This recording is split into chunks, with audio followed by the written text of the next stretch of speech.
না দেখুন। হ্যাঁ একদম।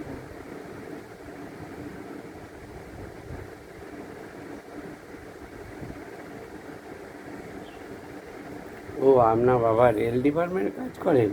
ও আচ্ছা আচ্ছা আচ্ছা। আপনার ক ভাই ক বোন গো, ভুলে গেলাম। মুখটা একবার ঢাকাটা সরিয়ে দেন। আপনি মুসলমানদের মতো ঢেকে আছেন কেন? আপনি তো হিন্দু, মুখ ঢাকছেন কেন বাবা? হ্যালো, এই মুখটা খুলতে বলো না।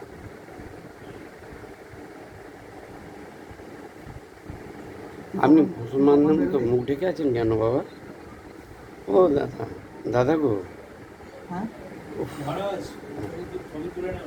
হ্যাঁ, ছবি তুলে নেবো? ও পছন্দ, মুসলমানরা পছন্দ ছবি তোলেন না? 26 মিনিট তখন রেডিও থাকবে তো আমাকে একবার এখান থেকে গাড়ি। ওকে। ও